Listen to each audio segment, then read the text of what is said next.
BS wants me to tell our 12-year-old what I did with their teacher. I, 32F, attended a party in March where I got drunk and ended up having a one-night stand with our child's PE teacher. I've lived here all my life, and the teacher used to be my high school classmate. I know we had a thing for each other back then, but we never did anything about it, especially because we're the same sex, and it wasn't such an open society back then. Now another old classmate decides to come back home to get married, and it was their bachelorette. I can honestly say this wasn't a drunken mistake. I mean, I could feel the sexual tension between me and AP. It's almost as if I got drunk intentionally to push guilt aside. And we did it more than once that night after the party. I knew what was going to happen, and I let it happen. I confessed everything to BS a week later because I just couldn't hold in or cover the guilt anymore.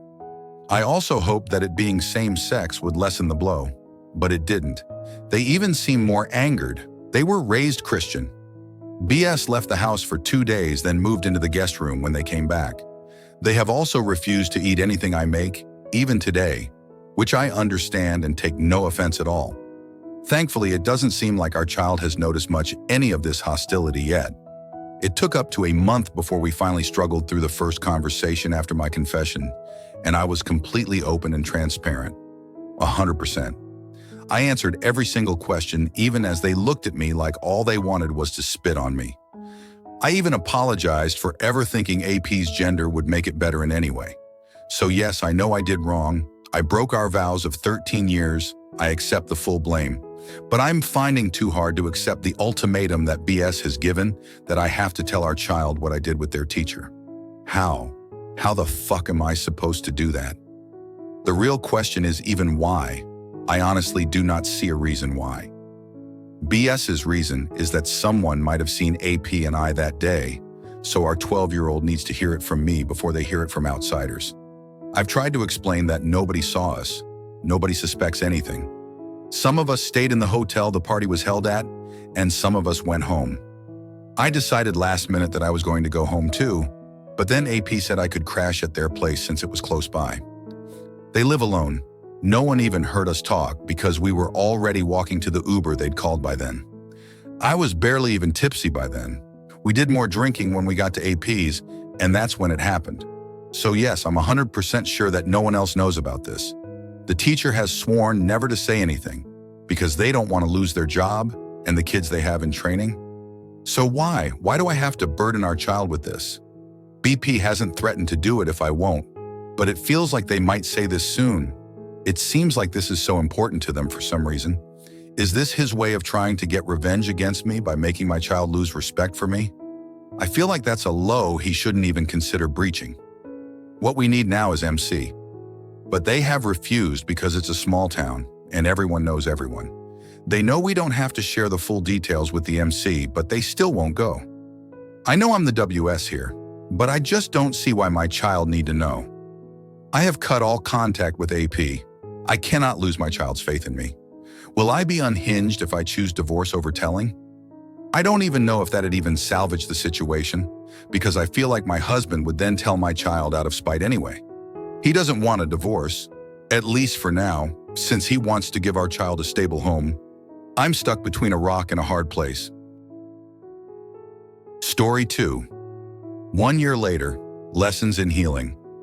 1 year ago, I found my way to these boards, desperate for answers, as I finally started doing the work to repair old betrayals. We thought we'd already gotten through it, but we'd only swept it under the rug, and I still had one big secret to tell. Don't be like me, friends. That shit festers. Real healing has been hard, but worth it. This past weekend, we were out of town visiting some folks. I had a few moments of zingers. At one point, BS pointed out we were driving past a location that was closely tied to my time with AP. Another time, someone told a story about someone else who cheated on their spouse. They were really heated about it, spitting fire over what a sort of person they were. If I hadn't already known that person, the angry storyteller, had previously been unfaithful to their own spouse, I would have struggled with that a little more. But since I did know that, the tirade didn't really bother me. I recognized it was just compartmentalization. I wanted to check in with BS though, so I asked him about it during our weekly meeting once we got home. He said it hadn't even crossed his mind all weekend, He hadn't thought of it when he pointed out the location, and he apparently missed the angry rant about cheaters. Mostly he just felt proud to have me at his side over the weekend. He felt love. He felt connected. We are definitely in a different place these days than when I first showed up here. My fear back then had been that we'd gotten stuck and wouldn't be able to heal anymore. My fear was that I would have to choose between half a life or divorce for forever.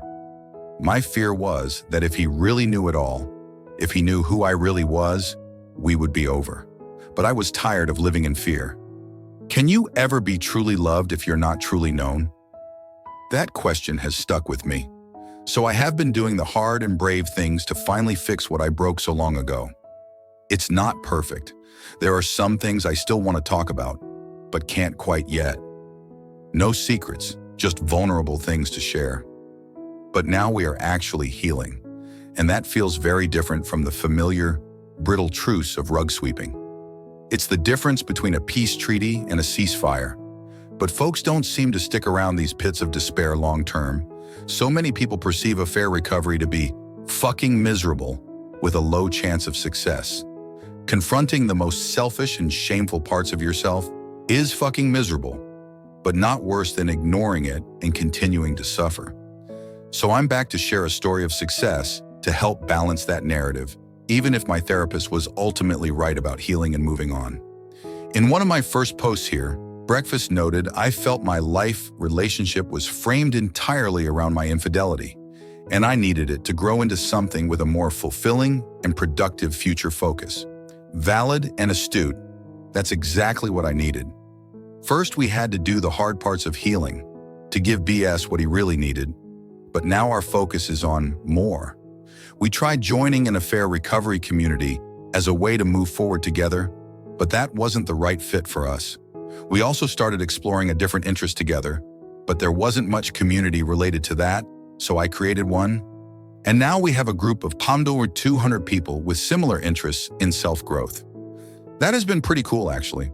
Not only do we get to enjoy something fun in a setting that cultivates intimacy, time, space, the intention to be vulnerable and connect, we get to feel like we are building something new together, creating the satisfying future we want to have, and not just burdened by a past we can't change. I could gush about my BS forever. This is the best fucking human on the planet, and I'm so grateful he is by my side. I absolutely did not deserve all the chances he gave me to get my shit together, but I'm so thankful for them. I am a better person because of him, and he is a better person because of me. Not because I cheated on him. Don't be dense. I'm more than just that, you know? We both know we are better together, and we've both worked hard to better meet each other's needs. Yes, he has worked hard too. I felt like a paper doll standing in as his wife, simply there to serve a role.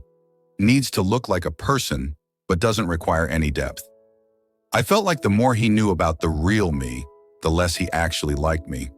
I felt trapped behind a bland facade, unable to risk more disapproval. He's changed the things that created that feeling for me.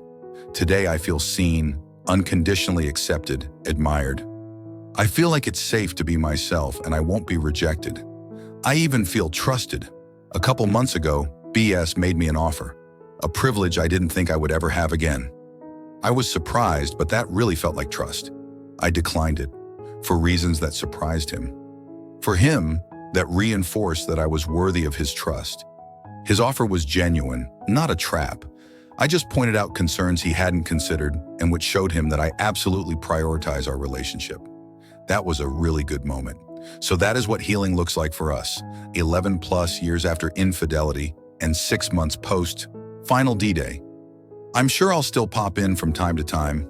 I just wanted to leave some resolution for those who come looking for stories later. It has been really fucking hard, y'all. Grab your courage and do it anyway, because it's worth doing. I think even if we'd ended up splitting, I would be here saying the same thing, because it was honestly killing me to fake it like that. I feel much more at peace with myself now, not in an I don't care that I hurt him sort of way, but in an I feel congruent with my soul now, finally kind of way. If you have some truth you still need to trickle, let this be your sign. Trust me, you'll just end up back here in 10 years if you don't. It's really inspiring to see how far you've come and how much work you've put into genuine healing, both for yourself and your relationship. It's clear that you've faced some incredibly difficult truths and made the conscious choice to confront them head-on rather than sweeping them under the rug. That takes a lot of courage. Your story is a powerful reminder that true healing isn't about pretending the past didn't happen. It's about acknowledging it, learning from it, and building something new and better on the other side. The fact that you and your BS are now in a place where you can genuinely feel connected and trust each other again is a testament to the hard work both of you have done.